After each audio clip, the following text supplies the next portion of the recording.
Ladies and gents, welcome to GWX, and this is World War II vets versus corrupt cops, the Battle of Athens, Tennessee. Watch out, Federation.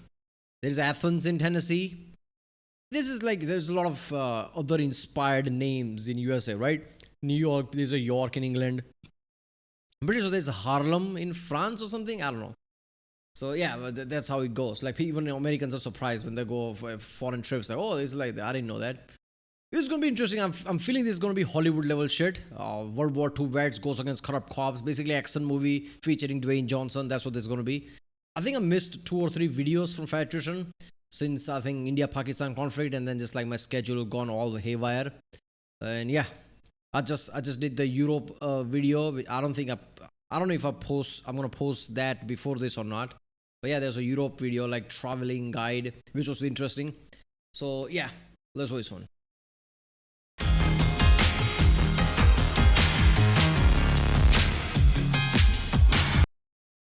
Remember, if you like my reaction, don't forget to like and subscribe so I know which type of videos to react to more. I like watching videos like this, inspiring stories, stories that's nobody ever heard of. Somehow Federation makes a video every month or multiple times a month, and all those stories are so badass, and somehow they never make mainstream media most of the time, which surprises me. It surprises me how Federation can even find these stories. And it's surprised like how awesome these stories are, and how Hollywood would make ridiculous shit, make up those, but can't use all these things. It's like you would shine a light on something that deserve light on them. Like after all this shit, that deserve recognition. So you could do that, and you have story as well. Like how hard is that? I guess the rights thing, right? They don't want to give money to anyone, and in today's trademark world, they want complete rights to things. So they would make up story rather than use something like that. I don't know. So yeah, let's do this one. Only successful armed rebellion in U.S. history. Today we're talking about the Battle of Athens, aka the Battle of the Ballads, aka the War of McMinn County, whatever you want to call it. The fact of the matter is that in 1945 and 1946, hundreds of Americans returned home to McMinn County, Tennessee after winning World War II. Upon their return, they would discover that their local government had been corrupted. They were engaging in rigging elections, the sheriff's department was mercilessly beating innocent civilians and extorting hundreds of thousands of dollars from taxpayers, and they decided to do something about it. This story has achieved legendary status, with many people hearing and knowing about it in passing, but very few people understand how epic this story actually is. But you're gonna learn today, right after a word from our sponsor. This video is brought to you by Sundays for Dogs. Look, we're not gonna overcomplicate this. It's basically fancy dog food that you don't have to keep like in a can, so you don't need a can opener, you don't have to put it inside of your fridge. It's made with real meat and a bunch of other. Okay, here's my question. Do these sponsors ask Federation like what type of topic you're gonna make? Does that fit our product or not, or they don't care? Because I don't know, like to me it feels like certain products would be better in certain stories compared to anything else. This makes sense in this context because yeah, military stories, military people like then again, like most people like dogs, so it doesn't matter. But yeah, there is a lot of stories like, yeah, does that even fit the narrative? I don't know. I feel like most Federation stories, like I think he does like this thing, right? That online thing, like delete my thing, delete me or whatever, right? Pretty sure he did the razor thing as well, the personal razor thing, which also like, yeah, man, why not? I don't know. Other stuff, so it actually kind of looks and smells like beef. Yeah, well, go to original video page link, and from there support this channel, or go to Sunday's Food. Oh, I don't know, I can't see that title yet. But go to original video page and from there support this channel. This is a really good channel. Like Federation is so awesome. I'm glad that he's rising in subscriber count near 2 million. Because there's no other channel. I think there's Count Dankula again. I think I can see that. But yeah, Federation is completely different. He's awesome. Code down below. Let's get back to the video. All right, sit down, shut up. This is complicated, so pay attention. All right, our story begins in 1910 when a man by the name of Edward Crump becomes the mayor of Memphis, Tennessee. Upon becoming mayor, he sets out to build a political machine. The way he does this is he's willing to look the other way for illegal gambling and alcohol operations as long as they're willing to pay a large protection fee to Mayor Crump. He then uses that money to influence other elections, effectively having all the other politicians and judges and elected officials in his back pocket. Anybody that dares to go against him is absolutely crushed. If you're a local businessman and you don't agree with him and you're not willing to play by his rules, guess what? You're gonna have no parking signs in front of your entire store. If that's not enough, on one occasion, he actually had the police department stand outside somebody's store and search every customer when they went in and when they left. And if that wasn't enough, he would have city inspectors go in and find out that, oh, your business isn't up to code, we're gonna have to shut you down. And more often than not, there was no legal recourse because he owned the judges too. Over the course of decades, this would expand throughout the entire city of Memphis and then the entire... Yeah, with the US is like, what is it like? Just states do states thing, federal government doesn't intervene. I'm sure this mentality trickles down to every places. So generally people don't go over judges. So if some judge gives some kind of like a decision, other judges are not going to intervene. Like, okay, let them manage their own town type of thing. But yeah, I'm pretty sure like you can go to high court, right? At least that's the case in India. Like if a local court gives you a decision, you can go to higher court, like state court, high court. If that doesn't, if you're not satisfied with that, you can go to Supreme Court, right? I'm pretty sure that's going to be the same thing in US because India's law system kind of trickles down from USA, UK, and thing like that. Entire Shelby County area, the most populated county in Tennessee, and then it would spread throughout the entire state of Tennessee. By the late 1920s, Crump was literally known as Boss Crump, the King of Memphis. What, you some type of pimp? I mean, look at him. He even looks like a 1930s silent movie villain. Anyways, by the 1930s, Crump has essentially the entire state of Tennessee in his back pocket. Absolutely everybody. Politicians, sheriffs, elected officials, judges, all of it. And in 1936, he backs a man by the name of Paul Cantrell to be the sheriff of McMinn County. Now, Paul Cantrell wins by a landslide, A, because he's backed by Crump, but B, he also runs on a really, really good platform that he was going to put an end to fee grabbing. Now, at this point in time, the sheriff's department wasn't paid by taxpayer dollars. They were almost exclusively paid for by the fines that they collected. Now, that sounds crazy to us today because it is crazy for obvious reasons. You are now putting a financial incentive to law enforcement to arrest. That shit happens even today in America. I'm pretty sure I heard a story where like some police department say, and the mayor said, speeding is good for you, like good for the city. Why? Because speeding tickets were so high and they were actually helping the city. Like, okay. And fine as many people as possible. And in a lot of places, that's exactly what happened. So Cantrell came along and he was like, I'm going to put an end to that because it's obviously ridiculous, which is a good thing to want to put an end to. He said, you know what? I'm going to take a $5,000 a year annual salary and that's going to be it. And I'm only going to fine and charge people and arrest people when they deserve it. And I'm not going to do it to make more money. That's a great platform and a just cause. So he wins. And then after winning, he decides, I'm not going to do that.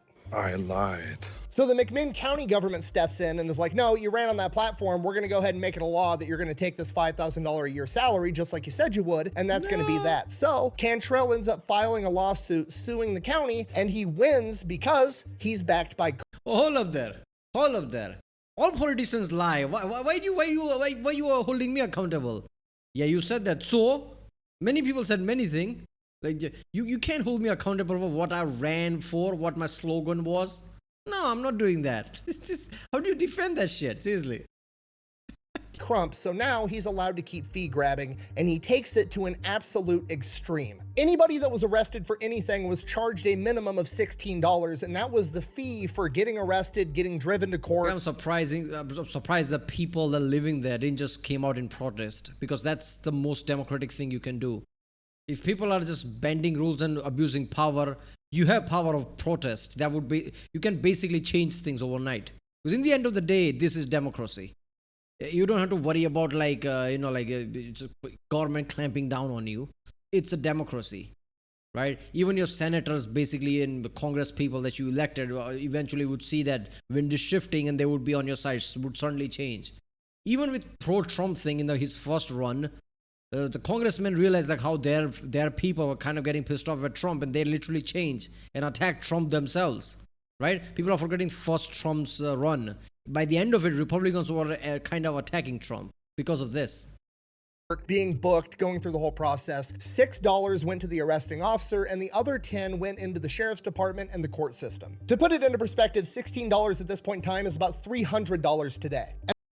And they were arresting anyone for anything they felt like, including drunkenness. They would literally just walk somewhere and be like, hey, you look drunk, you're under arrest. This was the 1930s. There's no breathalyzer, there's no field sobriety test. Literally, the deputy says, I think you're drunk. Guess what? You're fucking drunk. Give me.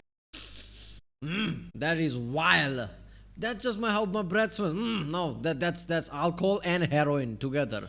What? Yeah, that's what it is. $300. In the first 4 years he was sheriff, Cantrell paid himself $56,000, which is over $1 million in today's money. He also gave himself jobs that didn't exist. He was the superintendent of the county shed, earning him $2,500 a year. There was no county shed for him to be the superintendent of, but guess what? He's collecting the money. And anybody that dared to go against him would get brutally beaten, if not killed by his deputies, and they never got in trouble because the judges were part of the good old boy system. One of the primary judges involved in this was Judge Sue Hicks. And to be fair, Sue Hicks has almost nothing to do with the rest of the story, so why am I bringing him up in the first place? Well, because he's actually the inspiration for the legendary Johnny Cash song, A Boy Named Sue, and I thought that was interesting.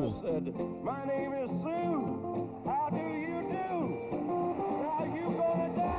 Anyways, moving on. Now, this goes on for years. The entire town's mad about it. Everybody's pissed off, but there's nothing anybody can do. There's no legal recourse, and if they try to stand up to him, they're just gonna get the shit kicked out of them by the deputies, so everybody just kind of lives with it. But hey, the silver lining, we live in a democracy. A couple years from now, we're just gonna have another election, and we'll vote this guy out, we'll get a new sheriff, and hopefully that'll be a good guy. Well, next election rolls around, and they rigged the entire thing. Now, at this point in time in Tennessee, they had a poll tax. Basically, you had to pay money if you wanted to exercise your right to vote, which sounds crazy to us today, but that's how it worked back then. And it also wasn't that big of a deal at this point in time because usually the Democrat and Republican parties— Look, man, the recent thing of like voter ID laws, people got pissed off. To me, it feels weird. Like in India, people have voter IDs. There are 1.4 billion people here. There is no issue, right? Votes also happen pretty fast compared to anywhere else. Again, nobody doubts the vote. Nobody doubts the system, not even the opposition party who loses. I don't know. So I don't understand that element. Like, why would you say like you don't want voter IDs? But people are pissed off about that. How the fuck people are fine with paying money to vote? It's your right. You should have to pay money. This is one of the most commonsensical thing there is. I'm surprised they should. This is pre-internet era. This is pre-TV era. I'm guessing that at least at that scale, right? So people were living in their own pockets, even in America. Certain part of country might not even know what's happening there, especially if like newspaper doesn't cover it. Like you wake up in the morning, you check the paper, if it's not there, you don't know that shit is happening. This is that era. were willing to pay the poll taxes for the voters to show up and vote. So basically, the party was fronting the bill for people to come in and vote. But the problem was that you had to go pay your poll tax prior to the day of voting. So you had to go pay your poll tax and then have the valid receipt showing that you paid your poll tax and turn that in when you went to vote. But you had to pay that poll tax like months in advance. So what they would do is they would never publish or put out to the masses when the deadline to pay your poll tax was, unless you were in the know and they knew how you were going to be voting. Then they would let you know, hey, you got to buy your poll tax by this time. So they were essentially disenfranchising anybody that wasn't on their side. On top of that, dead people voted. People that didn't exist voted. The deputies got caught telling elderly people that if they didn't, quote, vote the right way, that their pensions would be held up. They also claimed that there was 1,500 absentee votes, which was a staggering number considering the neighboring county, Knox County, that had 6 times the population, had never reported more than 600 absentee ballots. In addition to that, nobody was allowed to observe or poll watch. I don't get how does like fake votes happen, right? In India, basically they put an ink on your like finger, which basically you can't just remove very easily. Like it's gonna take time. So they check it. If you have ink, you probably voted. Then they check your ID and they check the name and collaborates it. Then you can vote. How you gonna have multiple IDs like that? How you gonna remove the ink? So do these things doesn't apply in USA? USA you don't get ink or something like that? Because it's like very easy fixable thing, man. Like if you can just do these basic things, there's a near impossible chance anyone would like vote twice or even risk doing that, because millions of votes happen. Your vote's not going to do much if you double voted, right? Like, so people would not even take a chance, because voter fraud would be like devastating, like the jail time and everything. tried, they would get the shit kicked out of them by the deputies, and then they'd get arrested. So Cantrell obviously wins the next election because he rigged the entire thing. The people of McMinn County know that this is absolute bullshit. They're writing their state and federal politicians. The Department of Justice ends up launching an investigation in 1940. Nothing ever comes of it because Crump has connections in the federal government too. 1941 rolls around. Japan fucks around with America's boats. DOJ is like, yeah, I'm gonna investigate you. What's up, pimp? Yeah, it's been a while, and just like handshake and everything. Yeah, the background music plays. They know each other. Then it goes all the way to president. President is his childhood friend. There you go. This shit, they just next level. America enters World War II, and all the young men go off to war. Then in 1942, Cantrell decides his sheriff gig is too small for him. He's going to run for Tennessee State Senate, and he's going to appoint his right-hand man, Pat Mansfeld, to be the sheriff. Now, Cantrell is running against an incumbent politician, and this guy knows the ropes. He knows that Crump owns the entire state of Tennessee, and he knows that he's going to be backing Cantrell. So he pretty much immediately just drops out of the race, and Cantrell runs unopposed. The incumbent senator that dropped out of the race, a man by the name of Robert Lindsay, when asked why he didn't put up a fight, said, and I quote, "I have been elected to state senate from McMahon, Bradley, Roane, and Anderson counties for 3 terms, each time by fair and honest methods. I might be elected again, but if I do so, it would be necessary for my friends in Bradley, Roane, and Anderson to resort to the same kinds of methods my opposition has convinced me it will use in McMahon. I do not intend to use such methods." Translation, I can't win unless I cheat, and I'm not gonna cheat. So Cantrell wins. I'm not sure if I like that, man. The whole mentality. First of all, like I bought this shirt, Under Armour, very recently. It just been through one wash, and look at how the fucking thing is pulling. This is costly t-shirt. What the fuck? Okay, what was I saying? Yeah. I don't understand that method, right? Like, like other guys, such a crook. I'm not gonna run. Yeah, now he's unopposed. He's gonna win. Like, that's not much of a fight. Like, but then again, like, what is he supposed to do? I guess he's not gonna cheat. I guess he could have run fairly and see what happens. I don't know the other side of it. Try to bring awareness, like how is the other side cheating or some shit. I don't know. Tell people like this guy is not playing by the rules. State senator from here, he goes about making it even easier to cheat in elections. What he does in McMinn County is he cuts it from 23 precincts, 23 voting locations throughout the county, down to 12, making it so people have to travel up to 20 miles to go vote. Bear in mind, this is the 1940s in rural Tennessee. People don't have cars, okay? People are walking to voting locations. They're riding fucking horses, okay? Would you travel 20 miles on horseback or walk 20 miles to go vote in a sheriff's? What are you talking about, man? 1940, like, didn't they have cars? By the 20s and 30s, like GM and Ford were like really dominant, right? So by 40s, you must have buses and things, right? Like you must have taxis. Even Harleys were a thing around this time. People like, there's a reason why a lot of chopper culture, Harley choppers became a thing.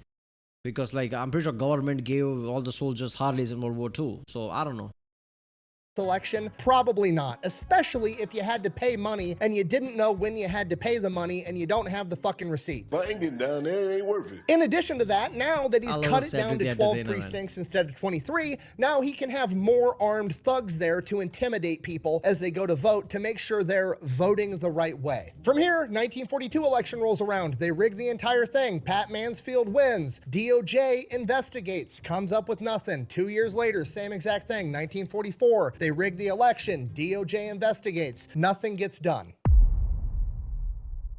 September 25th, 1944, a Navy Seabee by the name of Earl Ford comes back home to McMinn County. He's in his Navy uniform still, just got home from the war. Protagonist is here. Movie has started.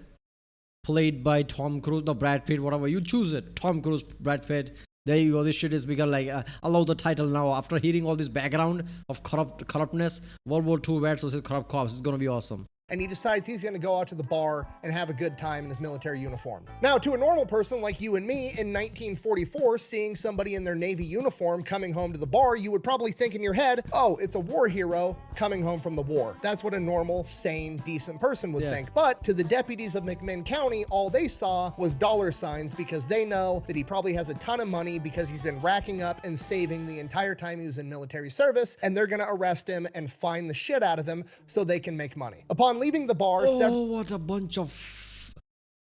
Understand corruptness, understand it's fine. Understand being an a-hole. After World War II, you're gonna see a military guy who's like, oh, I'm gonna loot, I'm gonna take all his money. This pisses me off, man. What kind of an a-hole does that shit? Like, you need to be properly bottom level a-hole if you even gonna think that. Several deputies decide that they are going to engage Earl by hitting him in the back of the head with a club. Not like, hey sir, why don't you come here so we can talk? Not, hey, I think you're drunk in public. No words were exchanged. This is lawless shit. They're not even pretending anymore. They're not silently being corrupt. They're gonna literally shake him down like this is Wild West and there's some kind of a gunman or something. They're literally gonna hit him back the head because they're cops. They run the shit. This is point blank over the top Hollywood movie. But it's real life. This should actually happen in Tennessee. This is next. How did people survive this? How did people even okay with this?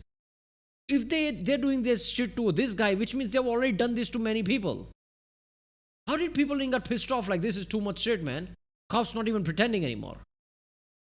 They just hit him in the head. Obviously, he's dazed, doesn't know what's going on. He turns around and tries to put up a fight and, I don't know, maybe defend himself like any normal person would, not exactly resisting arrest when they open up by attacking you, at which point they draw a gun, shoot him in the chest, and kill him. Obviously, this upsets a lot of people in town that they just killed a young man coming home from the war, at which point the deputies claim that he pulled a knife on them and tried to stab him and they were forced to shoot him. None of the witnesses that were there corroborated that. He was in a Navy uniform that didn't have pockets, so they don't know where he would be able to conceal a knife. And when they asked where the knife was after the fact, after shooting him in the chest, somehow the knife that he would have had in his hand trying to stab the police officer allegedly wound up behind him and underneath his dead body. And of course, the deputies get away with it. The deputy that shot him didn't even get fired or— Fuck that. After this, knowing a returning soldier who didn't die in World War II, which is a miracle in itself, as soon as he come home, gets shot by one of your people, one of your cops, your people were there who's not corroborating this, like, no, cops are making shit up. This should have been like national level news. This should have had federal involvement because this shit is next level. Military is federal. This is one of their people. Where was military police? Where was military people? This is pissing me off. Or reprimanded because he's one of the boys of the political system and that's the way this shit works. We make our own luck. 1945 rolls around. World War II comes to a close. All of the young men from McMinn County that went off and fought all end up coming home. And the deputies just see more and more dollar signs, right? Anytime you see a young man between like 18 to 25, that guy served in the military, probably has a bunch of money. When World War II veterans left the service, they got mustering out pay, one big lump sum, so they know that they can just arrest these guys and find the shit out of them and make a ton of money. One of the first veterans to have a run-in with the deputies is Sergeant Bill White from the United States Marine Corps. This man fought on Guadalcanal and Tarawa, and then after that went on to become a jungle warfare instructor stateside.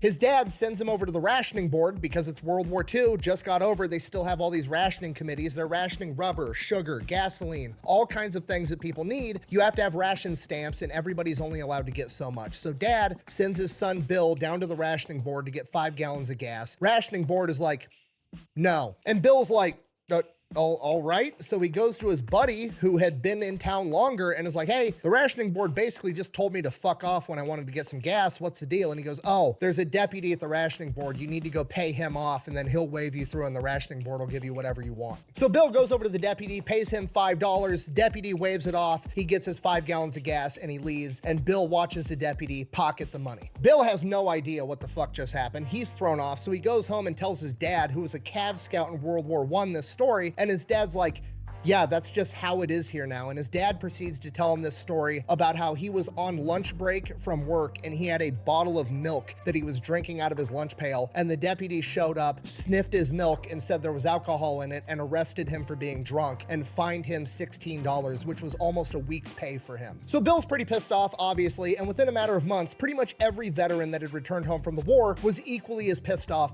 You fought World War II for these people's freedom and this shit happens. How you not gonna be pissed off? After seeing all the shit that happens in World War II, this is a comeback too? because they were all being targeted by the sheriff's department because they knew that they had money. The deputies got so bold that they would go into bars, not wait outside for them to stagger out drunk. They would just go into bars and start arresting people for being drunk inside of a bar. On multiple occasions, they would walk into a bar if there was like a dance or a big event and just arrest absolutely everybody there. Not because they were doing anything wrong, just because they wanted to get the money. So the veterans understandably started to get All pretty of pissed this. So off. being drunk is illegal?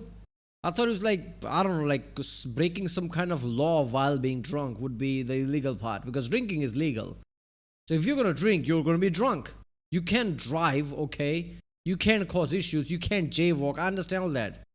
But what is the mentality behind like, oh, they were drunk, so I'm going to like arrest them? For what? What are they doing again? Somebody make that clear. Like, how does that work? Like, being drunk is illegal, so how can you drink then? They would just start drinking in private. They'd have their own private parties that the deputies didn't know about, so they could hang out with their friends in peace and not get arrested all the time. So all the veterans obviously wound up becoming really close friends. They all got together, they'd drink in private, they'd swap war stories. There's a guy by the name of John Fry who said he became the most powerful man in France for a couple weeks when his unit overtook a cognac distillery and he had all the liquor in France. So he was like, you know, the most powerful guy around, wheeling and dealing with all of his booze. Carl Anderson told the story about how a German officer threatened to cut his finger off when he refused to give him his wedding ring. Tom Dooley would always bring his pet monkey that he acquired while he was overseas and somehow smuggled back home to Tennessee. Like, it was just a group of crazy, incredible men that had awesome stories that wound up becoming friends and bonded over the fact that they were all being discriminated against for their service. And as time went on, they went from drinking and discussing war stories to talking about the current political climate and how to fix it. And as they talked to townspeople, they started to realize, oh, they're literally rigging the elections. They rigged 1942, 1944, and they're probably going to rig this next one in 1946. We need to do something. So they went to the only political opposition that the Cantel Mafia had, a man by the name of Otto Kennedy, a local businessman that owned the tire shop in town, and he agreed to help him, and his tire shop became their new hangout. Leading up to the 1946 election, this group of veterans put out an ad in the paper reaching out to more veterans, basically saying if you were a veteran, and I quote, regardless of color or creed, if interested in cleaning up McMinn County and the return of good, clean, honest, and efficient government, don't fail to attend this event. Hundreds of veterans winded up showing up to this event, and they essentially pitched the idea to this crowd of veterans like, hey, look, regardless of whether you're a Democrat or a Republican or the color of your skin, we can all agree that this is fucked up and we need to restore order. We should band together and form a GI ticket, and we will run against Cantel and all of his men and replace all of them. And they all agreed, and they picked their candidates. Sergeant Henry Knox, who had served 40 months overseas, agreed that he would run for sheriff. Major Frank Carmichael volunteered to run as treasurer. Captain Bill Hamby was going to be the clerk of the court, and Captain Charlie Pickle was going to be the register of deeds. They had just selected the GI cleanup ticket, and their slogan was going to be, your vote will be counted as cast. And they chose that as their slogan because they knew they didn't need to win over the voters. Those voters would vote for anybody that wasn't part of this corrupt political machine, and the real struggle was going to be convincing the voters to show up and vote, because by this point in time, over the course of the last decade, they'd been so demoralized into knowing that no matter what happens, they're going to rig the election, they're going to take my money. If I show up, I'm just going to get harassed by armed gunmen and arrested. Okay, what if they just basically, even if the majority of vote goes to the other side, what if they just say no and they just count it wrong way? Because even the people who count are going to be in their pocket, right? At this point, come on. And then I'm going to have a target on my back. I'm just not even going to go vote. That was a real struggle. That was a hurdle they needed to overcome, was convincing the populace of McMinn County that this time democracy was going to work. They were not going to let them rig this election. These young men went across the world and fought for democracy and won. And now they came back home. They're going to fight for it again, and they're going to win again. And the veterans went absolutely ham trying to prove this to every single person in McMinn County. They literally went to every single door in the entire county and had personal conversations with every single person. Almost every person in McMinn County had personally met at least one member on the GI ticket and spoke to them in person. Felix had acquired a Piper Cub airplane somehow, and they were literally crop dusting pamphlets over the town for the GI ticket. They had trucks rigged up with loudspeakers, and they would drive around town telling everybody, show up, vote, your vote is going to count this time. And after a while, it started to work. People started to believe that their vote was actually going to count this time, so they went, they paid the poll poll tax. They got their receipt. And what the deputies did in retaliation was they would go out and they would arrest veterans. And when they arrested them, if they had their poll tax receipt on them, they would confiscate it and not give it back so they couldn't vote. So they started reaching out to the bigger government. They wrote to the governor. They wrote to the attorney general. They wrote to Washington, D.C. One person even went as far as to tell the attorney general, if there's bloodshed this year, it's on your hands. And nobody did anything. As the election got closer and closer, there was This is really what no federal government campaigning is from the for. machine side. They just upped the amount of harassment the deputies were doling out to veterans and anybody they thought might be friendly to those veterans. That's all they did. They were just in it to make more money. Why did they need to campaign? They were going to rig the election. They knew they were going to win. But they were starting to get a little bit nervous. So Paul Cantrell would step down from Senate and he was going to come back to McMinn County and he was going to run for sheriff this year. And his right-hand man, Mansfield, was going to take his spot in the Senate. And then election day came, August 1st, 1946. And you got to realize it's just a small sheriff's department. They've only got like 30 deputies. There's hundreds of veterans. The veterans guaranteed that everybody would be safe going to the polls. And these armed thugs aren't going to be able to outmuscle the veterans. There's just not enough of them. And then a literal caravan of cars came into McMinn County and Athens, Tennessee. Cantrell had brought in over 250 armed men, any men that he could find, other deputies from other counties, police departments, prison guards. They even deputized some prisoners, a lot of which were literally violent criminals. At this point, the veterans know shit's about to hit the fan because Cantrell... The whole sheriff thing doesn't make sense to me. It's from the old age and shouldn't exist even around this time. Like, a whole sheriff thing doesn't, like, sheriff can just deputize anyone. Like, how can you make basically a cop? How can you make a criminal cop like that? How can sheriff has power to deputize like that? This is like a major issue, right?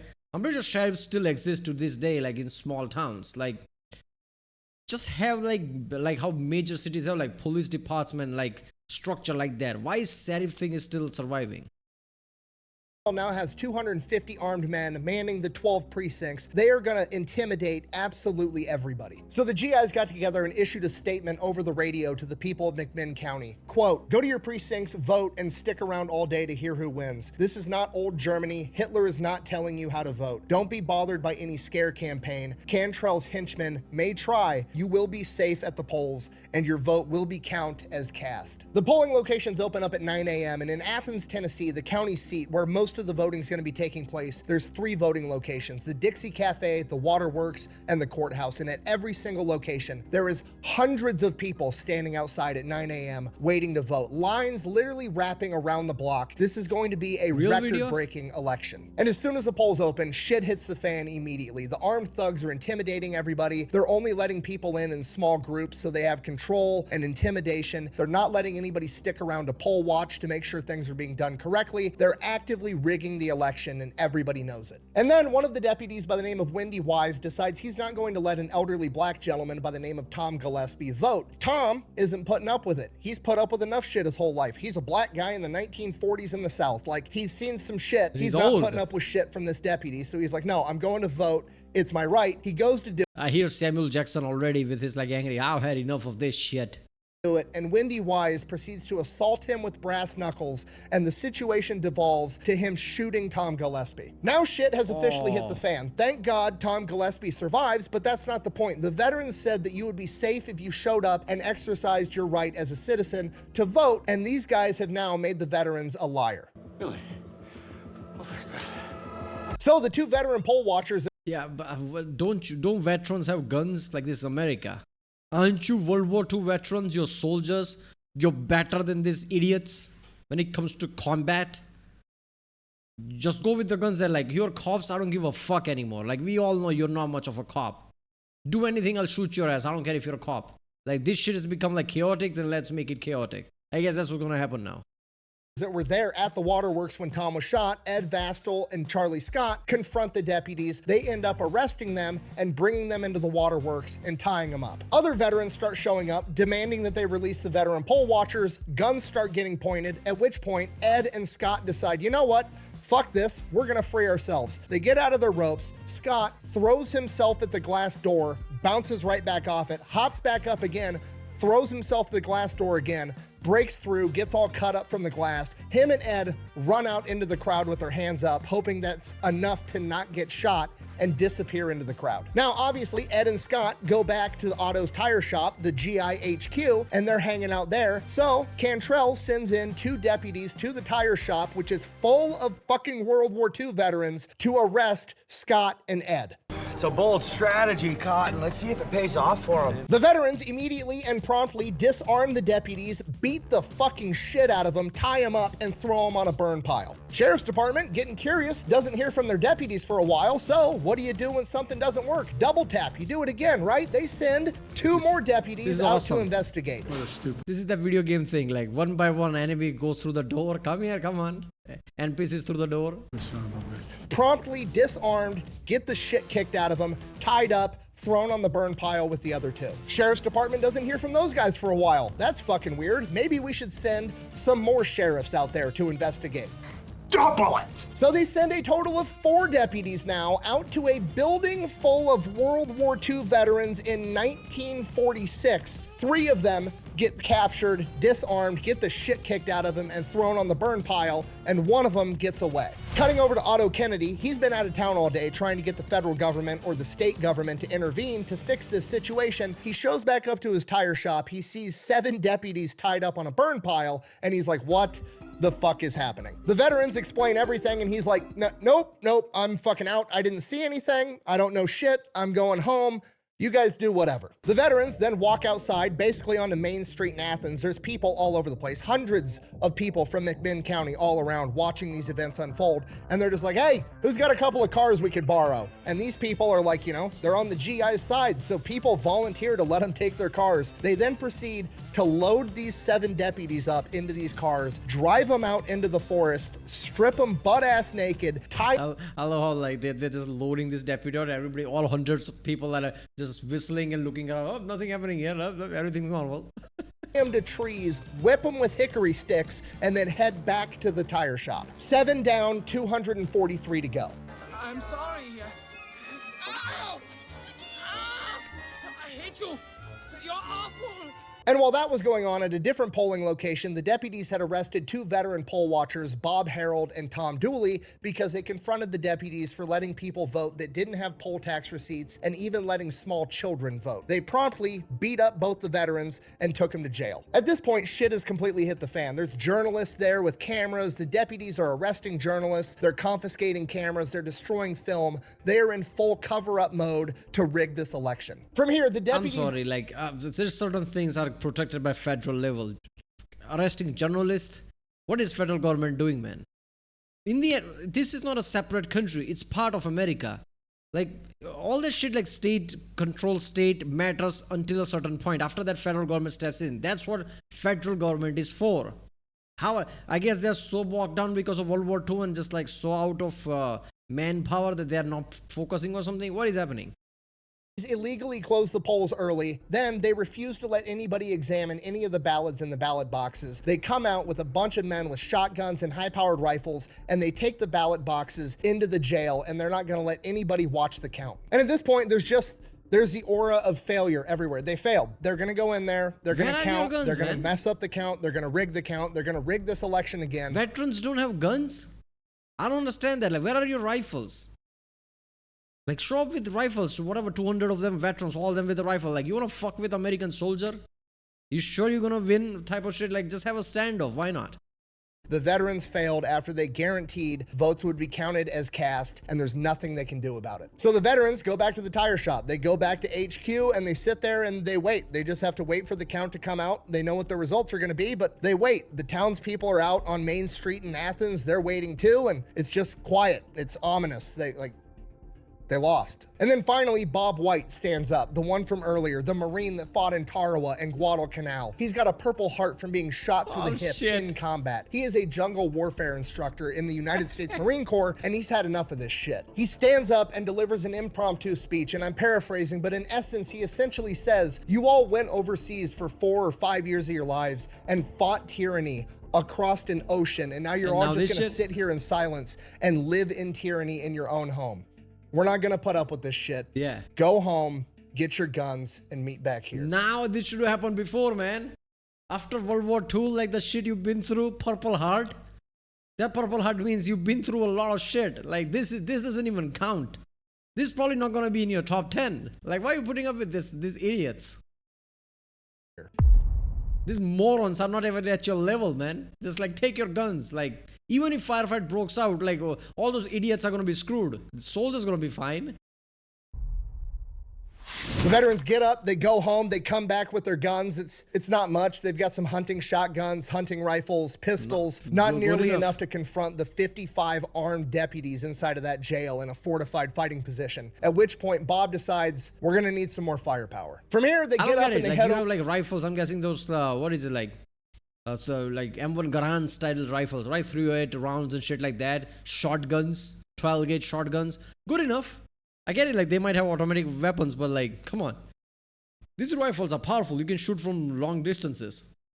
Over to the National Guard Armory. There's one guy from the National Guard there holding down the fort. They show up with guns and they're like, fork over the keys. He's more than happy to do it, gives them the keys. They go in, open up the armory, take a bunch of rifles, Tommy guns, pistols, ammo, everything they want. From here, the accounts vary widely on how many armed veterans were there. Bob White said he had about 60 men under his command, but there's some people saying that there was hundreds. There's even a couple accounts saying that there was as many as 2,000 armed veterans. I think that person was thinking the overall crowd in general, because the whole town is there watching. From here, the deputies go out, they completely surround the jail. Sun's going down, so they shoot out all the street lights so that it can't be 2,000, otherwise this shoot wouldn't have happened in the first place. I don't think they're not gonna fight 2,000 veterans from the start, even 250 of them.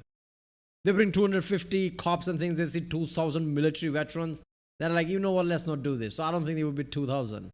The deputies aren't going to be able to see where they're at. Then they get keys to all the surrounding buildings, and the people of the town are willingly just giving them the keys because, like, they're overthrowing the corrupt government. Why wouldn't you help? The veterans are up on top of roofs, they're in windows, they're in all the buildings surrounding this jail. They have the entire thing on lockdown. Now, by this point, the deputies know something's up. Some of them are outside in front of the jail. They're completely surrounded by armed veterans. There's fucking 1,000 civilians watching in the background, at which point one of the veterans chimes in and is like, bring the ballot boxes out. We're gonna count them all right here, right now. We're gonna see who won this election. To which the deputies respond, you're gonna have to come get them. Come and get them! At which point the veterans respond, Don't show Spartans in that. Like, they're not Spartans. They suck. Yeah, okay. Imagine that, like, World War II veteran with Purple Hearts and shit, like, just talking like, I've seen some shit. One time we had to kill certain people and just use their arms and their bodies as, you know, warmth because we didn't have any warm blankets. And those deputies like, yeah, we are not fighting them. I'm surprised that shit didn't happen, right? Like, that this is just point blank that shit. How do you fight World War II veterans, man? Like, at this point, like, they've seen so much shit. They probably have some kind of a PTSD at that point. How do you fuck with them? all right. And all you hear is safeties on guns click off as all the deputies hear that. They run and dive for cover, and the veterans open fire on the jail. Some of the deputies get hit. They're hiding behind cars, limping for cover. The rest of the deputies run inside the jail and take cover. They start returning fire. All the civilians are scattering in the background. Not really. You want to come and get it? Shit. Alright. Just everybody jumps down. I love this. They're like, yeah, we've been through this. This was every day for us. Like, yeah.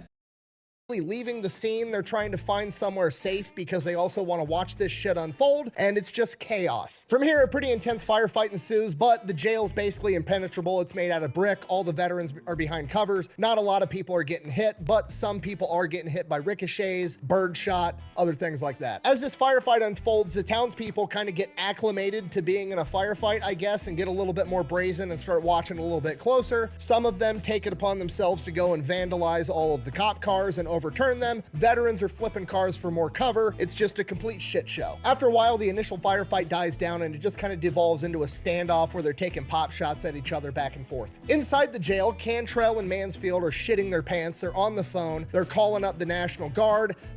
You know what I don't understand is this military people, like that 200 plus of them, right? With Purple Hearts and shit. Don't they know people in military command? Like chain of command?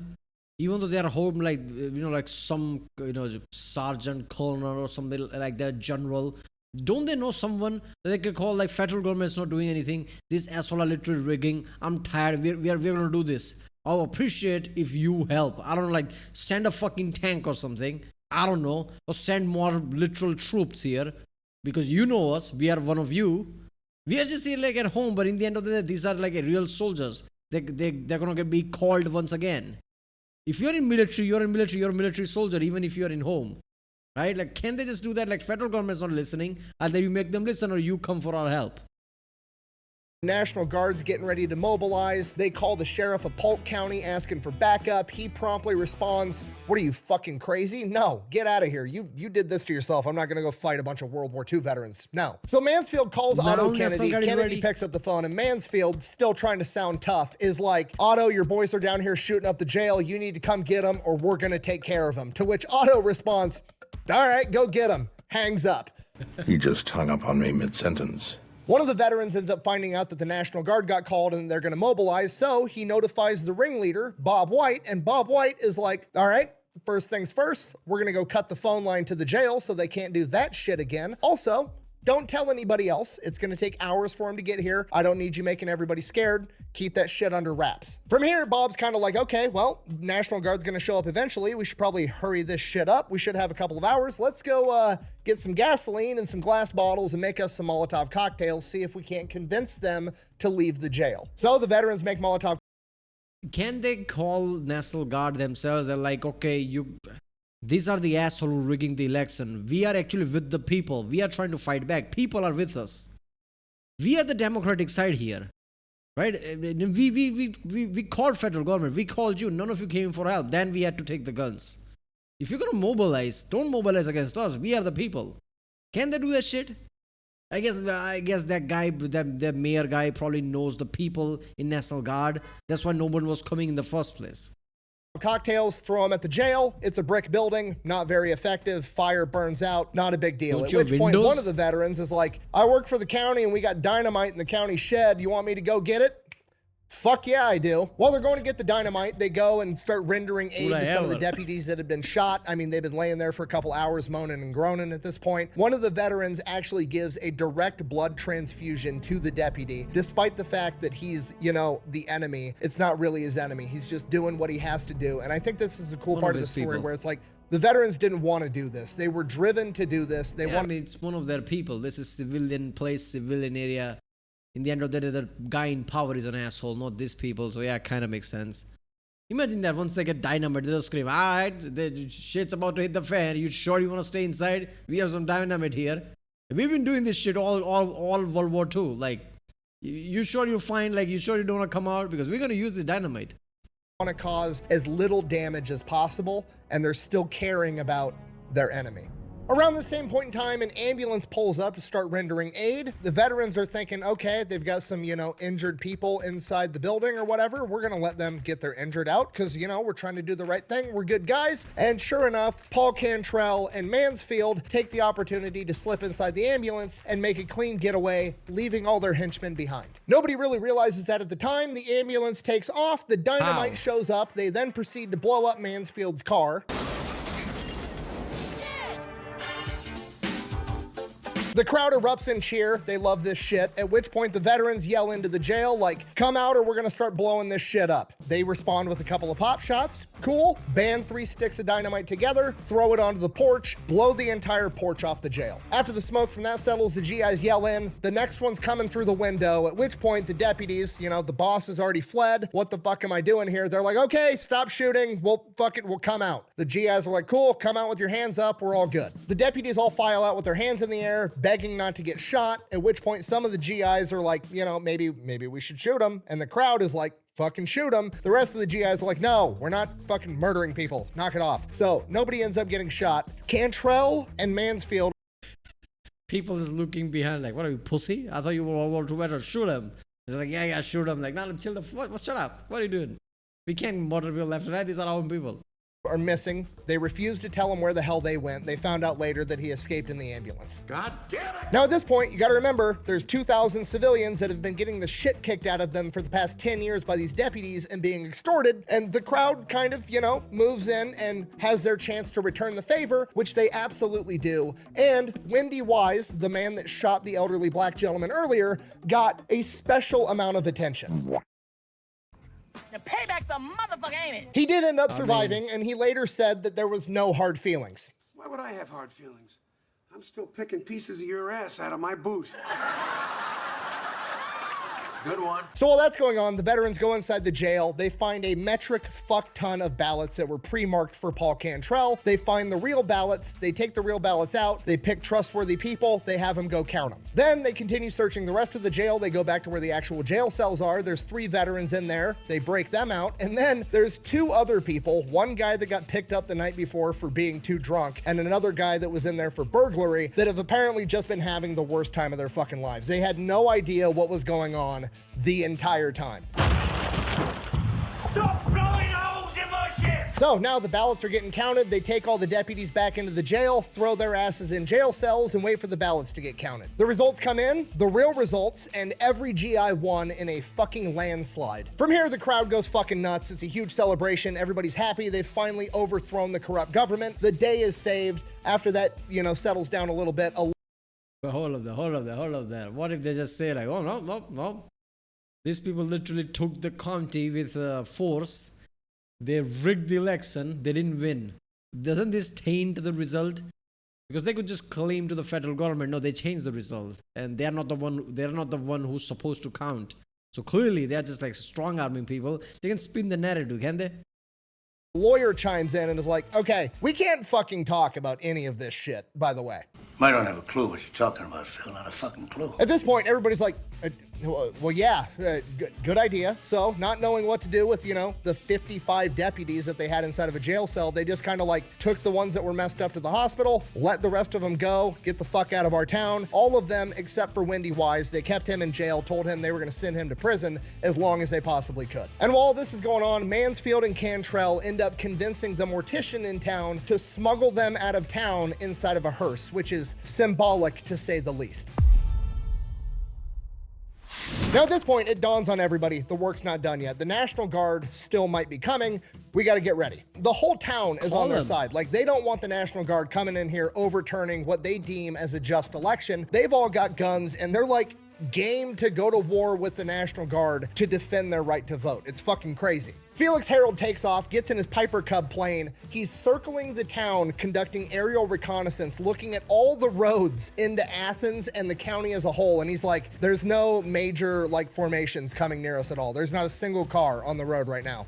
I think we're good. The governor had already called off the National Guard, but they don't know that yet. They literally have patrols going around town of armed veterans and armed civilians getting ready to throw down for anybody that wants to overturn this election. And this goes on for days, almost a week. The veterans ended up getting word that a neighboring sheriff's department from a neighboring county was gonna send troops in here to do something about it. They're like, fuck it, let's grab a bunch of guys, load them in some trucks, and we'll just drive to their sheriff's department and ask them what's up. Bunch of armed veterans show up, 50 of them outside of the sheriff's department. It was like, hey, we heard you wanted to do something about our election. And the sheriff is like, nope. No, that's not what I said. And the veterans are like, okay, great, cool, wonderful. They head back to Athens peacefully. Everything's going fine. Sure enough, U.S. Marshals show up, the feds, they start asking questions. Nobody in town says a fucking thing about anything. Oh, nah, I ain't seen nothing. I ain't seen nothing. Matter of fact, I'm blind in my left eye. I can't even see you, sir. The U.S. Marshals don't know what to do. Obviously shit went down here, but nobody's talking. They've got to figure out what the hell happened and what they're going to do about it. And then they get... Where the fuck you were before? Veterans had to do this because your ass wasn't here. Where the fuck were you before? Now you're gonna come in, U.S. Marshals? An idea, they're like, hey, they got the guns from somewhere. They had to have gotten all those guns from the National Guard Armory. We're gonna go check there. So they show up to the National Guard Armory. Every single gun is there and accounted for, and the National Guard Armory Sergeant is like, I don't know shit about fuck. At which point the U.S. Marshals are like, okay, these guys they're fucking thorough, I'll give them that. What about the ammunition? They expend ammunition. We know that you keep a running tally of that shit. is all the ammunition here. To which the National Guard guy is like, no, actually we don't. You see, that's expendable. We don't really keep track of that shit here. It's, it's very complicated and nuanced. But no, I don't have that information either. Sorry. He should have done that like call center thing. Hold on a second, and just takes 10 minutes just to utter one sentence. No, that's not. Hold another minute. Just like do that shit. Anyways, have a nice day. The U.S. Marshals are like, I have no fucking idea what to do. I have nothing to go off. So they just kind of fuck off. And then Judge Sue Hicks orders an investigation into every possible crime committed by assholes. These are all in those two assholes that ran away. They're pulling strings here. No way otherwise this would happen. U.S. Marshals like, okay, people are happy, government is fine, everyone's fine. What the fuck are we doing here? Okay, let's get the hell out of here. Everybody. The investigation yields absolutely nothing. He even gets the National Guard to conduct an internal investigation as to whether or not the weapons at the armory were used, and the National Guard is like, nope, definitely not used at all. Ultimately, the governor ends up stepping in and is like, okay, we're done with this. We're moving on. The GIs that won their elected post. Nobody ended up dying. There were no fatalities, just a ton of injuries over this entire thing. We're moving on. The only person that got convicted of anything was Deputy Wendy Wise, who shot Tom Gillespie, and he got sent to prison for 3 years. And now with the new veteran Sheriff Knox, he announced that he was going to be conducting an investigation into all of the other political officials inside the town of Athens and McMinn County to make sure that they won their elections fairly, at which point all 28 remaining public officials in the county and the town of Athens promptly resigned. You're all fired. From here, the new sheriff's department immediately restored order to the county, with their first 3 arrests actually being veterans that had broken the law, in a true demonstration of, we are not going to be another machine, we're not going to be another corrupt government, we're going to do the right thing. If you do the crime, you're going to do the time. And that's that. In addition to that, they immediately went out and put an end to all the illegal gambling and alcohol rings that had been funding the previous political machine. And that's it. Order had officially been restored to Athens. Everybody lives happily ever after. Hooray. But then word got out to the rest of Tennessee what had happened. And you remember, machine politics are going on all over the state. And as word got out with that, you started to see more veterans organizations mobilizing and doing similar things. There were some altercations, nothing to the scale of the Battle of Athens, because, well, nobody wanted to find out because they knew what would happen. They all watched. More than I'm guessing these people would have like helped them, called them like, okay, we are talking from, like this Athens, right? We're talking from that. And you know what? If you try to do shit, we'll come there to restore order and democracy, like something like that, because they were the first, but they're still going to help out the other people. So now it's easier. The Battle of Athens occur. And over the course of the coming years, by the early 1950s, the Crump political machine had effectively been completely dismantled, because now they knew if you fuck around too hard, somebody might make you find out. This entire story is just the embodiment of, if we all break the rules together, they can't get all of us in trouble, and I absolutely love it. Yeah, democracy is just, when you do it right, when you all band together like that, even the people are with you. Like at that point, like what is anyone going to do? Like people, this is what I said in the start of the video. It's a democratic country, man. In the end of the day, like everybody band together, what the fuck they're going to do, right? But this is surprising, like how federal government didn't step in. I guess like they could have like had an excuse like, oh, we didn't know this shit like that. That shit wouldn't work in today's world with the Twitter, social media and shit like that, right? People would instantly like, what the fuck is the federal government doing? They would be there instantly. Right, well, that was World War II vets versus corrupt cops, the Battle of Athens, Tennessee. It was an awesome story, man. I loved it. But I'm Fat Electrician. If you like my next one, subscribe, and I'll see you next time.